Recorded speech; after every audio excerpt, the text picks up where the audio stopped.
Quick context. This is J.K. Rowling's response to Emma Watson and Daniel Radcliffe, not a hit piece. I'm focused on what she's actually wrote and why it's blowing up the women's rights versus gender identity debate. Favorite line, I wasn't a multimillionaire at 14.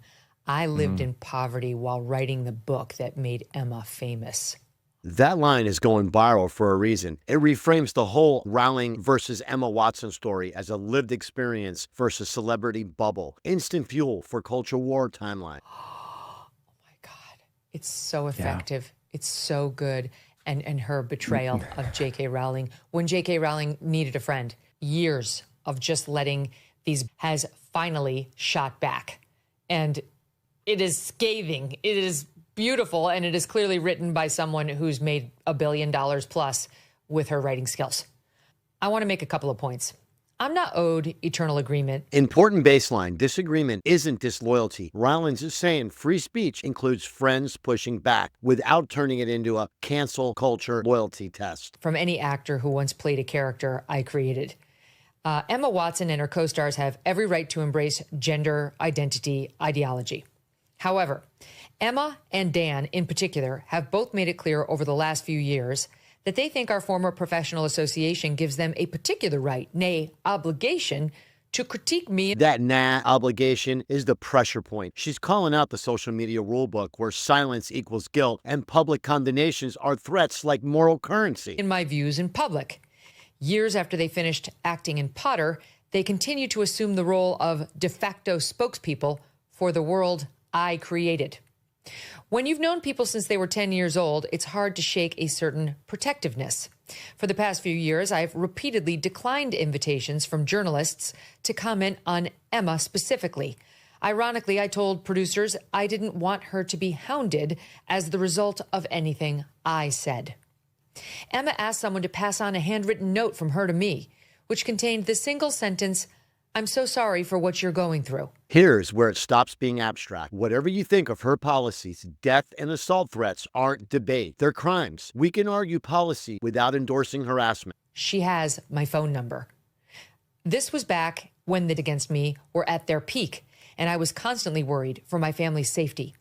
Emma had just publicly poured more petrol on the flames, yet thought a one-line expression of concern from her would reassure me of her fundamental sympathy and kindness.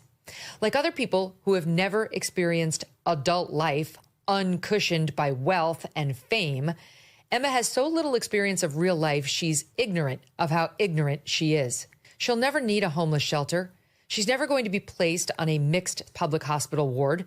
I'd be astounded if she's been in a high street changing room. Rowling shifts from headlines to policy impact. Shelters, hospitals, changing rooms. You can't disagree on solutions, but those are real-world stakes beyond a Harry Potter reunion. Since childhood, her public bathroom is single occupancy and comes with a security man standing guard outside the door. Has she had to strip off in a newly mixed changing room at a council-run swimming pool? Is she ever likely to need a center that refuses to guarantee an all-female service? To find herself sharing a prison cell? These examples are the hardest part of women's spaces fight. Policies vary by country. Outcomes differ case by case, but the debate should be about safeguards, not slogans. With a who's identified into the women's prison. I lived in poverty while writing the book that made Emma famous. I therefore understand from my own life experience what the trashing of women's rights in which Emma has so enthusiastically participated means to women and girls without her privileges. The greatest irony here is that had Emma not decided in her most recent interview to declare that she loves and treasures me, a change of tack So she's basically saying the wind shifted. When full-throated condemnation stopped trending, the tone softened, and that's when she decided to speak plainly. suspect she's adopted because she's noticed full-throated condemnation of me is no longer quite as fashionable as it was. I might never have been this honest. Adults can't expect to cozy up to an activist movement that regularly calls for a friend's then assert their right. This is the boundary. Defend your friends? Sure, but not if it movement tolerates violent rhetoric. That's her line between loyalty and principle. To the former friend's love. Emma is rightly free to disagree with me and indeed to discuss her feelings about me in public. but I have the same right, and I've finally decided to exercise it. But also, you really sense like hurt, I think, there from her. You know, I think like that Betrayal. betrayal. The emotional core is betrayal. The Harry Potter cast became global off her work. She watched 2 of them line up publicly against her. Whether you agree or not, that stings. Right? Like someone who you helped, make an international superstar who, who gave birth to your creation, right? And bringing it on into film. And you have to sit there and watch her criticize you over and over again, both, directly and tangentially over a long period of time. And then when the world sort of turns around, to have this moment of like, wow, I really love her and I've always loved her and I've always embraced her. That's got to be hard to deal with. And it feels like it really hurt her at her core. That's almost certainly true, right? And one of the parts of it that hit me as you were reading it was when she stops herself and says, "Nay, obligation," right?